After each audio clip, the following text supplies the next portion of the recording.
Hello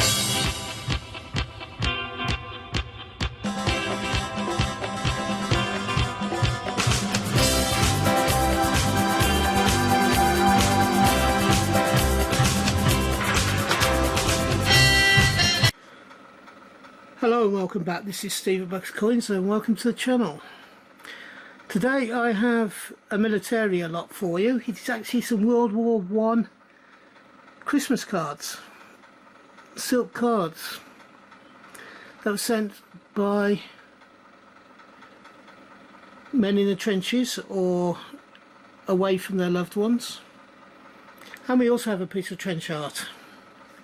So this is the first card. It's got the normal sort of flowers, except these are stuck on the silk, as is the background there, and it says 4 thoughts, and it says pansies, that's for thoughts. So you got the pansies and for thoughts, and then on the inside you have a silk ribbon holding it together. On the inside you have a verse.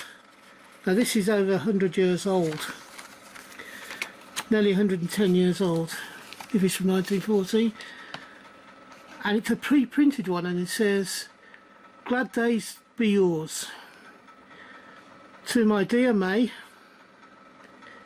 from Regimental," that's supposed to be Ted. They couldn't fit much onto these cards, and of course they also had to get through the people who monitored what we wrote and what the person did and said on the cards. On the back there's nothing, and all the ribbon is doing is it's holding the paper part of the card here, which is that pre-printed one, and that you just fill in to a, it's almost like a plastic front.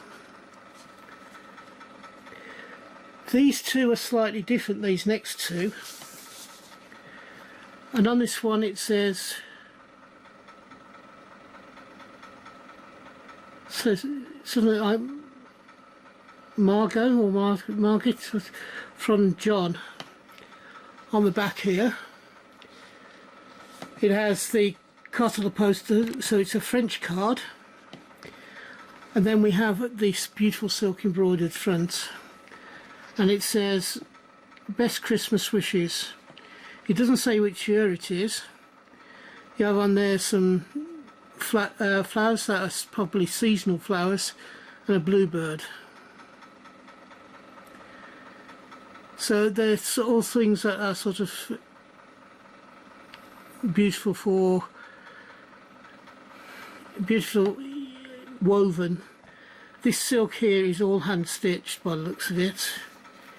And if you take it up, then there you have like a little pocket, so you might have put something in there. It could have been a lock of hair or something like that.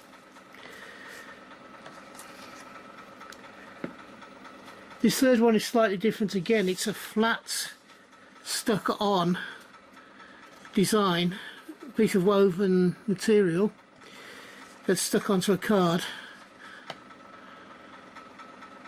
And it says, "From Ernest to Dora, wishing her a very happy Christmas."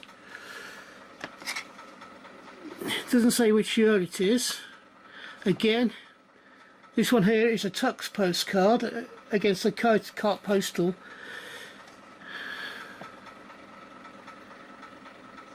You have the British Overseas stamp on it, for the military stamp on it. Then on the front is more of a Christmas design. You have holly, which is 3D. If you can feel it quite distinctively when you've got it in your hand. And then you have like a village church in a moon shaped or crescent shaped, with a purple sky, possibly representing the night, I suppose. And on the bottom it says "Happy Christmas" on the bottom here. These cards are beautiful to look at, and the detail of them, particularly on something like this where you've got a fold and you've got 2 separate parts that are stuck into the card. The fact they've lasted around about 100 years is a miracle. in my eyes. So these were things that people could buy readily and then post onto their family. Here's something that's a piece of trench art that somebody made, and if you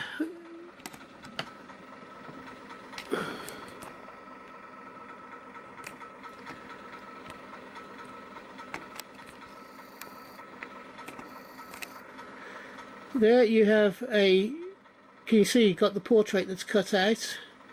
It has a date of 1911 on it.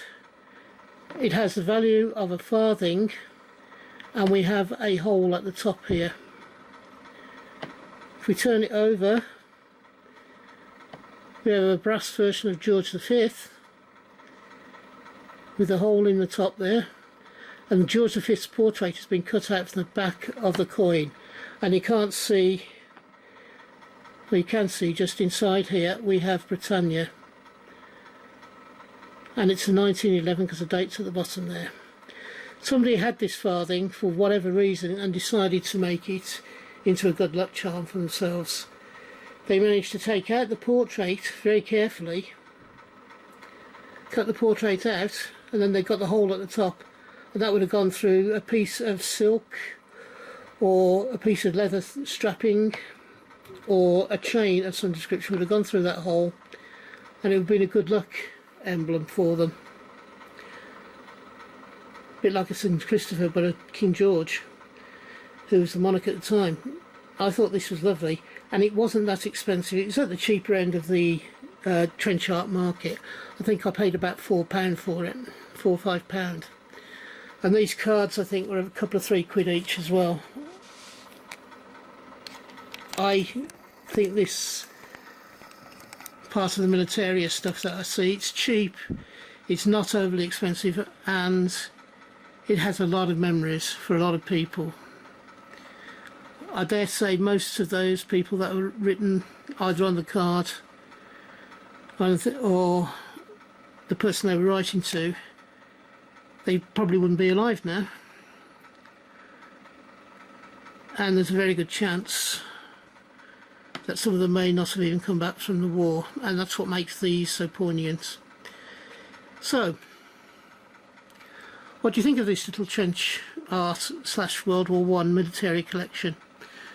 These postcards, I do have a postcard album, and I'll put them in, and I'll show you the postcard album at some point with these in. What do you reckon to the little piece of trench art? Would you want any of this in your collections? Is what I'm thinking of saying. If you've enjoyed this and you believe I've deserved it, please give this a thumbs up for the video. If you haven't already done so, would you think about subscribing if you believe I deserve it? I am looking to grow my figures again this year of subscribers. I think I'm on around about 185, and I'm looking to get towards 250 by the end of this year. We're now currently in June, approaching the middle of June. So I have a way to go yet to hit my target, but I think it's manageable. I do 4 videos a week as a minimum, and I have been releasing 5 just recently, in the hope that you'll find something that you enjoy watching each week. Until we meet up again, thank you for watching until the end, and from me, bye bye. Ta-da now.